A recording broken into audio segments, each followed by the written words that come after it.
할렐루야! 살 수 있는 길 주님의 교회 김학주 목사입니다. 오늘 함께 은혜 받으실 하나님의 말씀 제목은 고난에 직면했을 때 어떻게 해야 할까요? 입니다. 본 말씀은 시편 23편 4절에서 6절까지의 말씀입니다. 내가 사망의 음침한 골짜기로 다닐지라도 해를 두려워하지 않을 것은 주께서 나와 함께 하심이라. 주의 지팡이와 막대기가 나를 안위하시나이다. 주께서 내 원수의 목전에서 내게 상을 차려주시고 기름을 내 머리에 부으셨으니 내 잔이 넘치나이다. 내 평생의 선하심과 인자심이 반드시 나를 따르리니 내가 여호와의 집에 영원히 살리로다. 1년 365일 밤과 낮이 연속으로 이루어지는 것처럼 인간의 삶은 일평생 동안 크고 작은 고난의 밤과 낮의 연속으로 이루어져 있습니다. 사람이 고난의 밤을 지날 때 그때가 바로 삶의 위기인 것입니다. 이 위기를 잘 감당하고 나오면 그 뒤에 반드시 고난과 동등한 혹은 그 이상의 하나님의 축복을 받게 됩니다. 하지만 그 위기를 잘못 감당하면 처참한 상처와 인생의 파탄을 가져오게 됩니다. 오늘이라고 하는 시간, 우리가 경험하는 삶의 밤, 시련의 밤을 지날 때 우리가 어떻게 처신해야 하는지 이것에 대해서 말씀을 통해 깊이 알아보고 우리의 삶의 방향을 정확히 하고자 합니다. 첫째, 고난에 직면했을 때가 기도하고 회개할 때입니다. 야고보서 5장 13절 말씀, 너희 중에 고난 당하는 자가 있느냐? 그는 기도할 것이요 즐거워하는 자가 있느냐? 그는 찬송할지니라. 시편 50편 15절, 환난 날에 나를 부르라. 내가 너를 건지리니 내가 나를 영화롭게 하리로다. 우리가 이 세상을 살면서 가정의 어려움 속에서 시련에 직면할 때가 있습니다. 부부간의 애정이 사라지고 갈등이 다가올 때도 있고 자녀들이 문제를 일으킬 때도 있습니다. 가족 간의 불화와 갈등으로 말미암아 가정에 큰 고난이 다가올 때도 있는 것입니다. 한참 일할 중년의 때에 건강을 잃어버리고 고혈압으로 쓰러지든지 암으로 쓰러지고 심장병이나 각종 성인병으로 쓰러지는 사람들도 많습니다. 이처럼 인생의 짙은 고난의 구름이 갑자기 몰려오기 시작하고 시련의 짧은 소낙비나 긴 장마비가 쏟아지기도 하며 생활의 시련의 구름이 다가옵니다. 잘 되던 사업이 무너질 때가 있고 그동안 신뢰하던 친구에게 배반을 당할 때도 있으며 부도가 나거나 사기를 당할 때도 있습니다. 이처럼 다양한 형태의 고난의 깊은 수렁에 누구나가 빠질 때가 있는 것입니다. 우리가 이러한 일을 당할 때에 순간적으로 깊은 충격을 받으며 내가 과연 무엇을 잘못했기에 이러한 일을 당하는 것일까 하는 깊은 고뇌에 찬 생각에 빠지게 됩니다. 사람은 자신이 고난 당할 때가 돼서야 비로소 자신이 살아온 자취를 살펴보고 자신의 내면을 살펴보게 됩니다. 내가 왜 이런 고난을 당하게 되었을까? 이런 고난을 당할 만한 잘못을 과연 내가 했을까? 불평불만을 늘어놓거나 누군가에게 책임을 전가하며 회피하고 원망할 수 있습니다. 그러나 고난은 우연히 다가오는 것이 아닙니다. 고난은 하나님 앞에 회개시키고 깨뜨리기 위한 채찍으로 다가오는 경우가 많은 것입니다. 히브리서 12장 5절에서 6절 말씀, 또 아들들에게 권하는 것 같이 너희에게 권면하신 말씀도 잊었도다. 일러스되 내 아들아, 주의 징계하심을 경히 여기지 말며 그에게 꾸지람을 받을 때에 낙심하지 말라. 주께서 그 사랑하시는 자를 징계하시고 그가 받아들이시는 아들마다 채찍질 하심이라 하였으나 어느 부모가 잘못하는 자식을 징계하지 않겠습니까? 자생하는 남의 자식은 나와 상관없기 때문에 징계하지 않지만 자기가 사랑하고 낳고 기른 자식이면 부모는 자식이 잘 되기를 바라며 언제나 자식을 꾸짖기도 하고 채찍을 때리며 징계한다라고 하는 하나님의 말씀입니다. 하나님께서도 아버지로서 사랑하시는 자녀로 우리를 받아들이셨기 때문에 우리가 죄악에 빠져들거나 세상에 사로잡혀 포로가 되지 않고 주 안에서 올바르게 성장하게 하기 위해서 우리가 잘못한 것을 회개시키시려고 고난을 통과하는 채찍으로 때리시는 것이 당연한 이치인 것입니다. 그러므로 우리가 고난당할 때에 하나님께 버림받았다라고 생각하지 말고 하나님의 사랑이 고난의 채찍과 함께 뼈에 사무치게 우리 곁에 다가왔다는 것으로 깨달으시기를 부탁드립니다. 우리가 고난당하는 것은 기본적으로 우리의 죄과로 말미암아 당한다는 것으로 알고 고난당할 때는 말씀과 성령과 양심을 살펴보고 깊이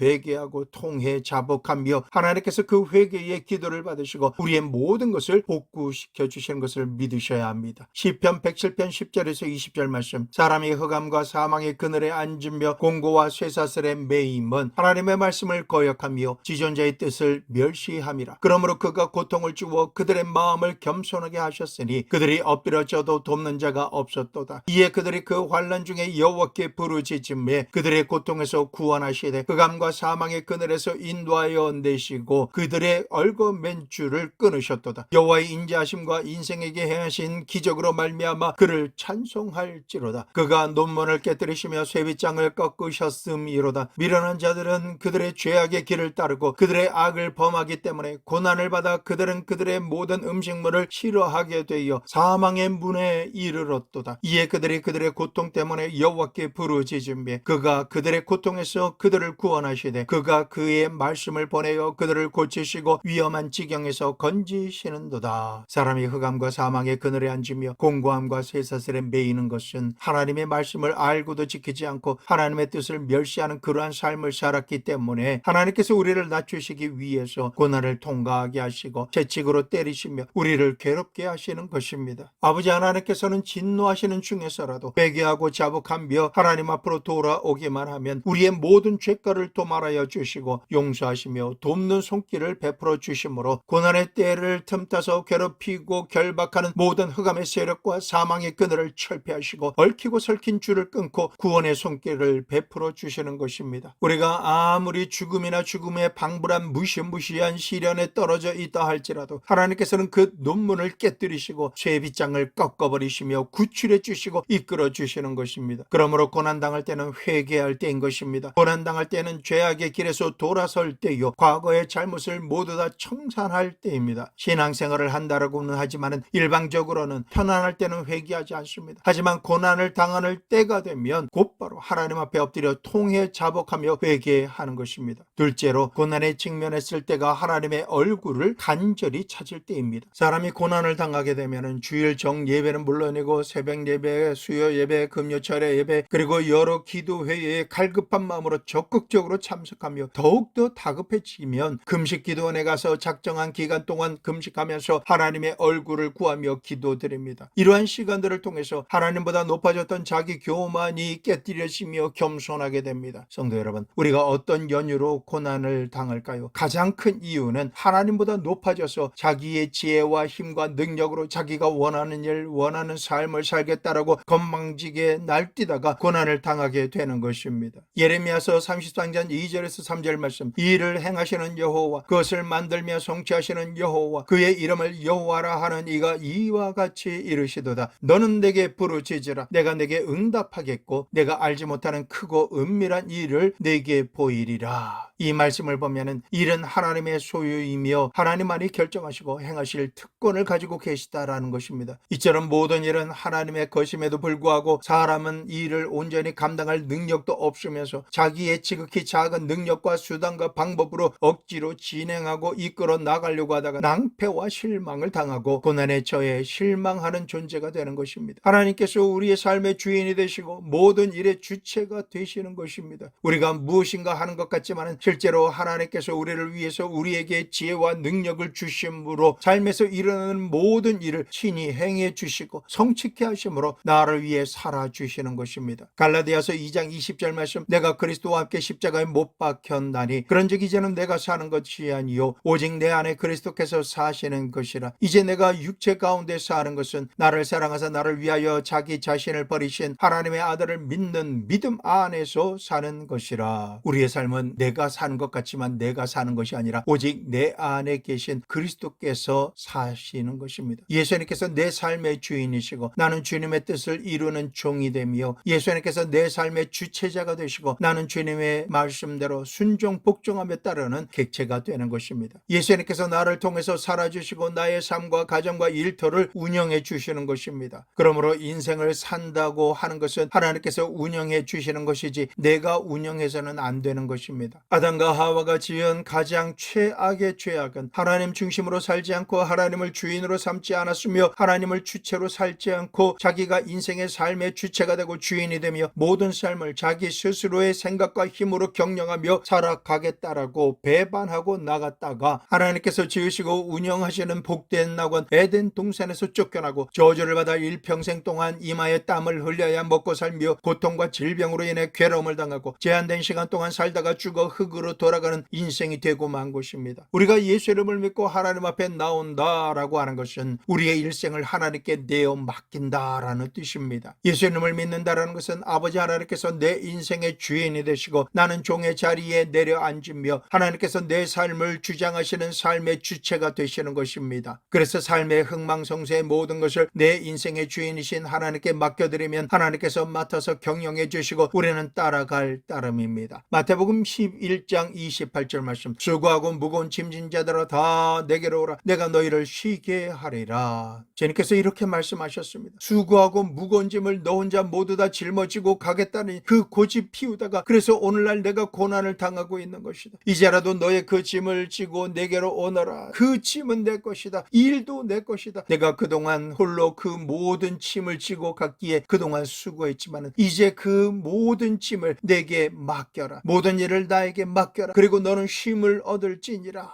라고 말씀하신 것입니다. 주님께서는 나의 멍에 속으로 들어오라 라고 말씀하십니다. 오늘날 우리는 각자가 자기의 작은 멍에를 만들어서 그 멍에의 짐을 잔뜩 싣고서 힘겹게 짊어지고 가지만 힘이 부족해서 진땀을 흘리면서 억지로 끌고 가려고 하기 때문에 고통을 당하고 시험과 환난을 겪게 됩니다. 우리가 온유하고 겸손한 마음으로 하나님의 말씀에 순종 복종하면서 주님만 믿고 따라가면 주님께서 매일같이 우리의 짐을 짊어져 주시고 우리의 삶을 이끌어 주시는데 내가 하리라 라고 하면서 하나님보다 내가 앞서려고 하는 내 교만함으로 인해서 쓰러지고 깨지는 것입니다. 우리에게 시험과 환난이 다가올 때는 우리가 교만해서 하나님을 제쳐놓고 내가 인생의 주인이 되어 내가 주체가 되고 내 뜻대로 인생을 살면서 하나님은 자신이 원할 때 일해 달라라고 말하며 보좌관으로 삼고 종으로 삶아 버립니다. 내가 하나님의 일을 순종 복종하며 사는 것이 아니라 하나님께서 내 일을 도와주시기를 원하며 살기 때문에 우리의 삶에 하나님의 뜻과는 상관없는 시련이 다가오는 것입니다. 이러한 시련을 당함으로 인해서 자신의 무능력함과 무력함을 깨닫고 인생의 한계점을 깨닫게 되면 그때가 돼서야 깨어져서 하나님께 엎드리는 것입니다. 주여, 나는 못합니다. 안 됩니다. 이제는 도저히 할 수 없습니다. 이제라도 주님 앞에 제 것이라고 주장하며 짊어진 모든 짐을 모두 다 내려놓습니다. 주님, 주님만을 믿고 의지하오니 나의 주인이 되어 주시옵소서. 나의 하나님이 되어 주시옵소서. 이제 나는 종의 자리로 내려갑니다. 주님이 주체가 되어 주시옵소서. 주님께서 이끌어 주시옵소서. 주님, 이제 내 멍에는 꺾어버리고 주님의 멍에 밑으로 내가 들어갑니다. 주와 동행하며 따라가오니 주님께서 나의 삶을 살아 주시옵소서.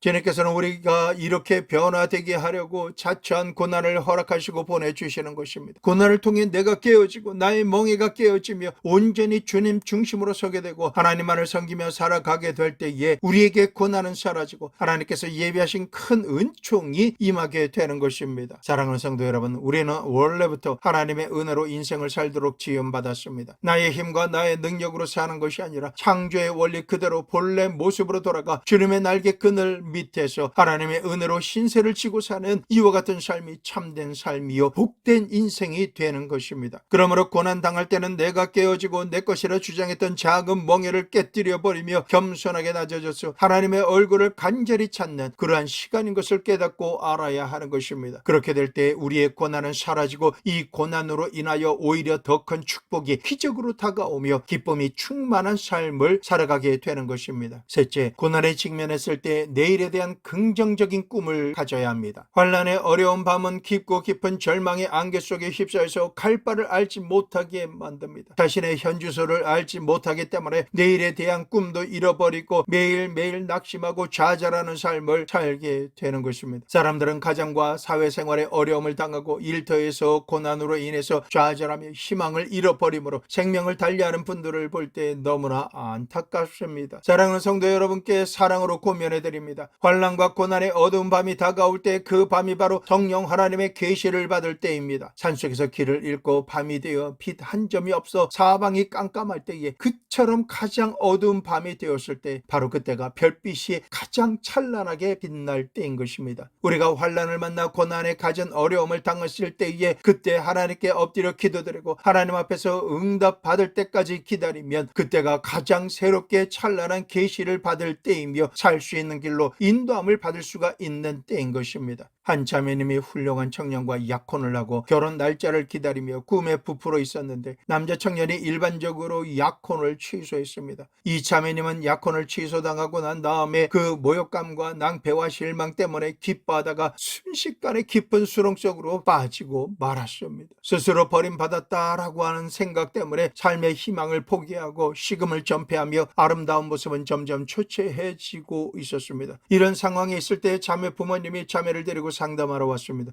저는 그 자매에게 이렇게 말했습니다.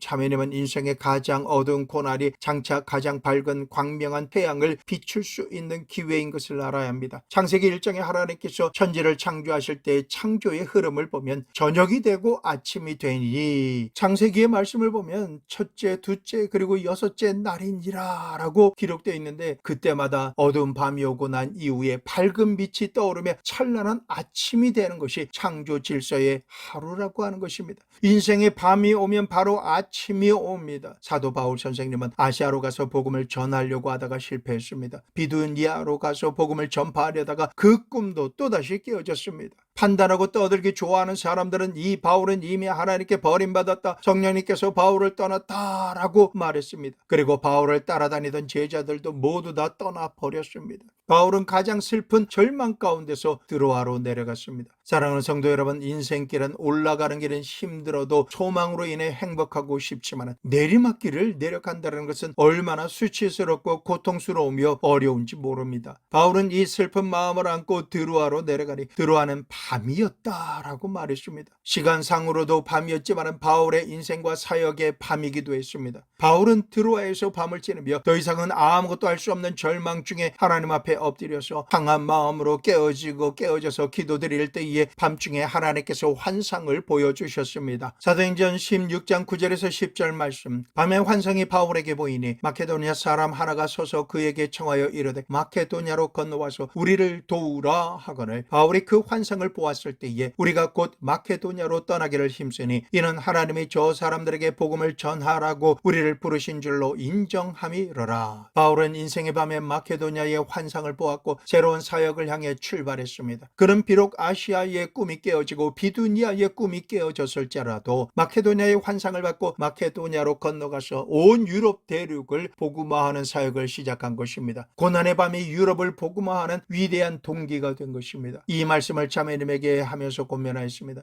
자매님이 꿈꾸며 계획했던 아시아의 꿈, 비두니아의 꿈이 깨어졌다 할지라도 자매님의 인생 자체가 깨어진 것은 아닙니다. 자매님에게도 마케도니아의 환상이 다가올 것입니다. 그러므로 밤이 다가왔을 때가 새로운 환상이 떠오를 때이므로 낙심하지 말고 기도하고 응답을 기다리십시오. 이 고면을 들은 자매님은 그때부터 낙심하지 않고 하나님의 인도하심을 기다리기로 작정하며 기다렸습니다. 이후에 들은 소식으로는 더 좋은 남자가 나타나서 행복한 결혼을 하게 되었고 지금까지 아이를 낳고 잘 살고 있다라는 소식을 들었습니다. 저는 그 자매님을 떠올릴 때마다 불가항력적으로 일방적인 고난을 당했지만 처음 꿈이 깨어지길 정말 잘했다라고 생각합니다. 그처럼 쉽게 일방적으로 약혼을 깰 청년 같았으면 그런 사람과 결혼했으면 한평생 고생했을 뻔했는데 약혼이 깨어지고 난 다음에 하나님의 은혜로 만나게 된 청년과 함께 더 아름다운 결혼 생활을 하며 가정을 꾸리며 지금까지 잘 살고 있기 때문인 것입니다. 그러므로 사랑하는 성도 여러분, 꿈이 한번 깨어졌다라고 해서 여러분의 인생 자체가 깨어진 것이 아닙니다. 하나님께 내 사정을 부르짖고 기도드리고 성령 충만함을 입으십시오. 성령님께서 보여주시는 환상을 보시고 하나님께서 예비하신 모든 축복의 수혜자가 되십시오. 시편 29편 10절 말씀. 여호와께서 홍수 때에 좌정하셨으며 여호와께서 영원하도록 왕으로 좌정하시도다. 이 말씀은 홍수가 밀려오는 때가 되면 그 홍수 위에 여호와께서 앉아 계신다라고 하는 말씀입니다. 모든 것을 휩쓸어가는 무서운 고난의 홍수는 바로 여호와 하나님을 싣고오는 왕의 마차입니다. 삶의 현주소의 홍수의 소리가 요란스럽게 나고 풍랑이 거칠게 밀려 몰려오면 하나님을 믿고 의지하며 갈망하는 자를 위해 하나님께서 그 홍수를 타고 구하러 오시는 것입니다. 환난과 시험의 때는 바로 우리 하나님께서 우리에게 새로운 차원의 삶을 주시기 위해서 찾아와 주시는 시간입니다. 그러므로 환난과 시험 때에 낙심하지 마십시오. 절대 긍정의 믿음으로 내 생각과 내 뜻대로 안 되었다라고 울고 불며 원망하면서 미련 쓰지 마시고 환난과 시험을 감사하게 생각하며 하나님께 부르짖어 기도드리고 나아가면 환난과 고난은 하나님이 나를 향해 타고 오시는 구원 방주가 되어서 두 손을 들고 부르짖는 소리를 들으시고 나를 깊은 수렁에서 건져주시는 것입니다. 홍수 위에서 하나님께서 내리시는 날에는 모든 밤과 모든 날에 휘몰아치던 홍수가 그쳐버리고 하나님의 무지개 언약과 함께 축복과 평강이 넘치는 새로운 날을 맞이하게 되는 것입니다. 그러므로 환난과 시험은 더욱 긍정적인 내일의 삶을 갖다 주기 때문에 환난과 시험을 당할 때에 절대로 절망하지 마시기를 축원합니다. 어둡고 캄캄할 때일수록 더 큰 꿈을 가지고 주님 앞에 기도하며 기다리시기를 축복합니다. 넷째, 고난에 직면했을 때가 하나님의 기적을 믿을 때입니다. 성경에는 가장 극심한 시험과 환난을 당하고 처참한 어두움에 떨어진 사람들의 이야기가 기록되어 있습니다. 마르다와 마리아는 일찍이 주실 부모였습니다. 그녀들의 오라비 나사로는 부모처럼 그들을 돌보았는데 그 오라비 나사로가 병들어 죽은 것입니다. 그를 무덤에 묻어두고 난 다음에 그 두 자매는 절망에 처했습니다. 그들은 모든 꿈이 사라지고 희망이 사라져 버렸습니다. 절망이 그들의 심장을 얼어붙게 한 것입니다. 잠도 자지 아니하고 밥도 먹지 아니하고 몸도 돌보지 않았습니다. 그들은 처절한 절망 속에 나흘의 시간을 보냈을 때에 예수님께서 찾아오셨습니다. 예수님께서는 울고 몸부림치는 두 자매를 거느리고 나사로의 무덤가에 가셨습니다. 그리고 난 다음에 마르다와 마리아를 보고 말씀하십니다. 요한복음 11장 39절 전반절, 예수께서 이르시되 돌을 옮겨 놓으라 하시니 가장 절망 중에 있는 마르다와 마리아에게 너무나 불가능한 일을 주님께서 명령하시기 때문에 마르다가 이렇게 말합니다. 요한복음 11장 39절 후반절, 그 죽은 자의 누인 마르다가 이르되 주여 죽은 지가 나흘이 되었음에 벌써 냄새가 나나이다.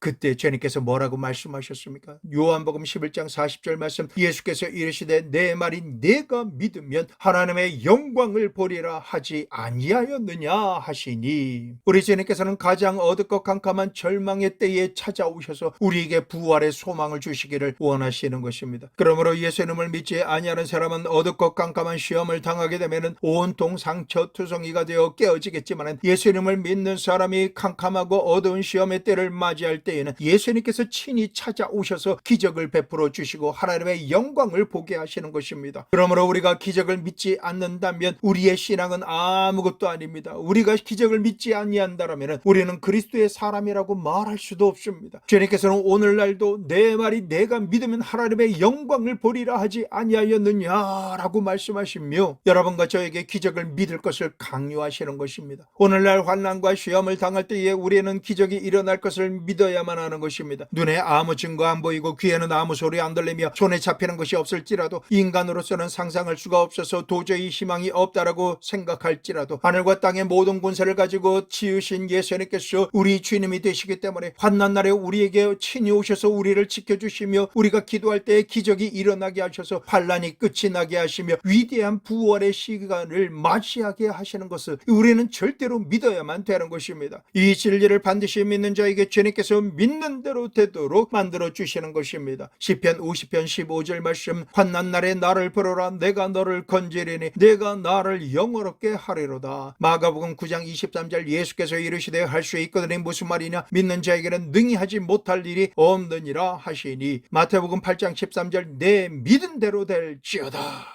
그러므로 우리가 환난 날에 주님을 믿어야 합니다. 기적이 일어날 줄 믿고 하나님을 기대할 때에 예수님께서는 상상을 초월한 부활의 능력으로 환난을 변화시켜 주시고 우리에게 위대한 축복을 베풀어 주시는 것입니다. 시편 22편 3절 말씀, 이스라엘의 찬송 중에 계시는 주여 주는 거룩하시니이다. 예수님께서 가장 어둡고 깜깜한 죽음을 향해 갈 때에 찬송을 부르셨습니다. 우리 주 예수님께서 최후의 만찬을 마치시고 제자들을 데리고 기브론 시냇가를 지나서 겟세마네 동산으로 들어가실 때에 찬송을 부르시며 갔다라고 성경을 말하는 것입니다. 왜 어둡고 캄캄할 때 찬송을 불러야 합니까? 왜 시험과 환난을 당할 때에 울고 불며 원망하고 탄식하지 않고 찬송을 부르라라고 하셨을까요? 찬송은 바로 하나님께서 임재하시는 보좌이기 때문에 그렇습니다. 우리가 환난과 시험을 당할 때가 우리 하나님이 가장 필요한 때인 것입니다. 나를 도우시는 하나님께서 가까이 계시는데 하나님께서 앉으실 보좌도 준비하지 않고 어떻게 우리가 하나님을 모실 수가 있겠습니까? 주님께서 이스라엘의 찬송 중에 거하신다라고 하시는 말씀에 히브리 원어를 그대로 번역하면 이스라엘의 찬양이 하나님의 보좌를 만든다라는 뜻인 것입니다. 우리가 주님께 찬양 드릴 때에 하나님께서 우리 가운데 임하시고 하나님께서 찬양의 보좌에 앉으시면 우리에게 영광과 능력을 베풀어 주시는 것입니다. 그러므로 어둡고 캄캄한 절망의 때 모든 것이 슬픔으로 꽉 들어찼을 때에 그때가 자리에서 일어나서 찬송을 불러야 할 때인 것입니다. 우리의 밤에 부르는 찬송이 하나님의 기적을 가져옵니다. 바울과 실라가 복음을 증거하다가 빌립보에서 잡혀 감옥 속에 들어갔습니다. 그들의 등과 허리는 고문으로 인해 터져서 피가 흐르고 배는 고픕니다. 온몸은 온통 상처와 멍든 자국뿐이고 양손과 양발은 철 착고에 채워져 있었습니다. 그래서 잠도 편안하게 잘 수가 없는 형편이었습니다. 이처럼 쉬는 밖에 낼 수 없는 열악한 상황에서 한밤중에 일어나 주님께 기도드리고 난 이후에 하나님 앞에 찬송을 올려드렸습니다. 어찌나 뜨거운 마음으로 찬송을 드렸는지 그곳에 있던 모든 죄수들이 자다가 깨어나서 바울과 실라가 주님께 드리는 찬송을 조용히 들었다라고 말씀하고 있습니다. 감옥에 투옥된 사람 한 사람도 빠짐없이 시끄럽다라고 고함치지 않았습니다. 조용히 주를 향한 찬송을 듣고 있었습니다. 그들의 찬송이 계속되면서 점점 고조되자 그 찬송은 여호와 하나님께서 앉으실 보좌를 만들었고 이스라엘의 찬송 중에 보좌에 계신 하나님께서 빌립보 감옥의 기적으로 역사하셨습니다. 갑자기 빌립보 감옥의 터가 흔들리기 시작합니다. 천지를 진동하는 소리가 나며 온 빌립보가 다 흔들리고 하나님의 천사들이 내려와서 감옥 문을 열어버리고 죄인들의 손과 발에 결박된 모든 착고를 풀어버렸습니다. 감옥의 자유를 박탈당하고 구속된 이들에게 순식간에 묶임이 풀어지며 자유와 해방이 온 것입니다. 이때 간수가 뛰어 들어와서 놀라며 회개하고 예수님을 믿고 세례를 받게 된 것입니다. 이후로 빌립보의 아름다운 그리스도의 몸된 교회가 세워지게 된 것입니다. 바울과 실라는 그들의 삶에 가장 어둡고 캄캄할 때에 인생의 밤에 노래를 부르며 찬양했습니다. 그 찬송을 통해서 주님의 영광이 임한 것입니다. 고난당할 때 우리는 너무나 쉽게 원망하고 불평하고 좌절하고 낙심합니다. 하나님을 원망하고 자기 스스로 좌절하고 이웃을 원망하며 나라를 원망합니다. 그러나 사람이 아무리 그렇게 원망하며 살지라도 그러한 생각과 말과 행동이 문제를 해결하지는 못합니다. 원망과 불평은 결국 자기의 무덤을 파헤치는 것입니다. 마귀를 초청하는 것입니다. 하지만 어둡고 캄캄할 때에 여호와 하나님을 찬양하면 여호와 하나님께서 오셔서 어둠을 다 제거해 버리시고 마귀를 물리쳐 주시며 부활의 광명한 아침을 우리에게 가져와 주시는 것입니다.